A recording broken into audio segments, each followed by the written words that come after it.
Way back there. Understanding your theory that sort of a down market is good for net savers, can you sort of give us your thoughts as to where the market's going, its downward trend, and long-term profit or long-term profit? Well, I've got no idea where the market's going to go. I prefer it going down, but I haven't. My preferences have nothing to do with it. The market knows nothing about my feelings. That's one of the first things you have to learn with a stock. You buy 100 shares of General Motors. Now, all of a sudden, you have this feeling about General Motors. I mean, if it goes down, you may be mad at it. You may say, well, if it just go up to what I paid for it, my life will be wonderful again. Or if it goes up, you may say how smart you were and how you and General Motors have this love affair and everything. You've got all these feelings. Stock doesn't know you own it. Stock just sits there. It doesn't care what you paid. It doesn't care that you owned it or anything. So any feeling I have about the market is not reciprocated. I mean, it is the ultimate. It is very cold shoulder we're talking about here. And anybody that is going to be a net saver, practically everybody in this room is more likely to be a net buyer of stocks over the next 10 years than they are a net seller. So every one of you should prefer lower prices. I mean, if you're going to be a net eater of hamburger in the next 10 years, you want hamburger to go down unless you're a cattle producer. And if you're going to be a buyer of Coca-Cola and you don't own Coke stock, you hope the price of Coke goes down. I mean, you're looking for it to be on sale this weekend at your supermarket. You want it to be down on the weekends, not up on the weekends when you're going to attend the supermarket. Your stock exchange is a big supermarket of companies, and you're going to be buying stocks. What do you want to have happen? You want those stocks to go down, way down. And, you will make better buys then. And later on, 20 years from now, 30 years from now, when you're in a period when you're dis-saving or when your heirs dis-save for you after you're gone, I mean, then you may care about higher prices. But I find people, that was one of the, there's a chapter 8 in Ben Graham's Intelligent Investor about the attitude towards stock market fluctuations. And that and the chapter 20 on the margin of safety are the two most important essays ever written on investing as far as I'm concerned. Because when I read chapter 8, when I was 19, I figured, I just figured out what I just said, but it's obvious. I didn't figure it out myself, though. It was explained to me. I'd probably gone another 100 years if I had read it. Still thought it was good when my stocks were going up. Now we want things to go down, but I have no idea what the stock market's going to do. I never do. I never will. It's not something that I think about at all. When it goes down, I look harder at what I might buy that day. Because I know there's more likely to be some merchandise there that I can use my money effectively in. Okay, Warren, we'll take one more question from the audience. Okay, I'll let you pick who gets it then. You can be the guy.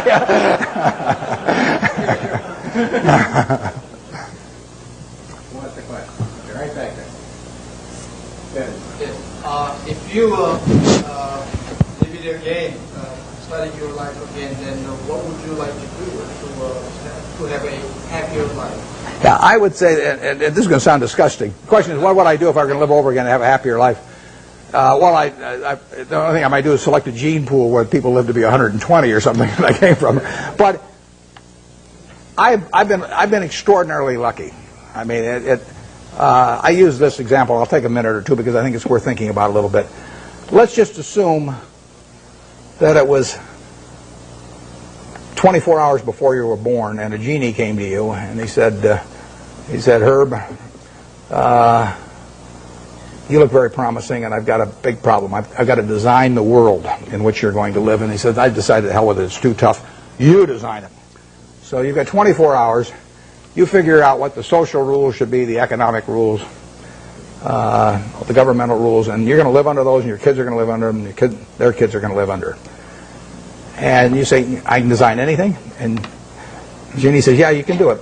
And you say, well, there must be a catch. He says, well, there is a catch. You don't know whether you're going to be born black or white, rich or poor, male or female, infirm or able-bodied, bright or retarded. All you know is you're going to take one ball out of a barrel that's got 5.8 billion. You're going to participate in what I call the ovarian lottery. You're going to get one ball out of there. And that is the most important thing that's ever going to happen to you in your life, because that is going to control whether you're born here or in Afghanistan, or whether you're born with an IQ of 130 or an IQ of 70. It's going to determine a whole lot. And you're going to go out of the world and you're going to have that ball. Now, what kind of a world do you want to design? Well, I think that's a good way to look at social questions, because not knowing which ball you're going to get, you're going to want a ball that you're going to want design a system that's going to produce lots of goods and services, because you're going to want people on balance to live well. and you're going to want it that produces more and more, so your kids live better than you do, and your grandchildren live better than the kids. But you're also going to want a system that, if it does produce lots of goods and services, does not leave behind a person that accidentally got the wrong ball and is not well wired for this particular system. See, I'm ideally wired for the system I fell into here. I mean, I came out and I got something that enables me to allocate capital. Nothing so wonderful about that. If all of us were stranded on a desert island, we all landed there and we're never going to get off of it, the most valuable person would be the one that could raise the most rice, over time. And I could say, well, I can allocate capital. How about paying Neil? And you wouldn't get very excited about that. So I am in the right place. I mean, Gates says if I'd been born, a few million years ago, I'd been some animal's lunch. He says you can't run very fast, you can't climb trees, you can't do anything. You've just been chewed up in the first day. So he says you're lucky you were born today, and I am. But the question, getting back, one question you can ask yourself, incidentally, is here is this barrel with 5.8 billion balls. Everybody in the world, if you could put your ball back, and then they took out at random 100 other balls, and you had to pick one of those, would you put your ball back in?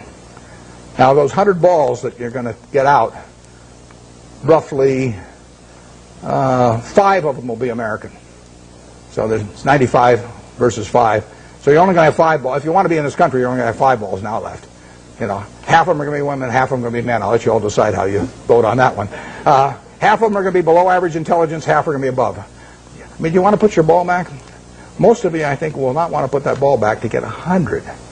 So what you're saying is, I'm in the luckiest 1% of the world right now, sitting in this room, top 1% of the world.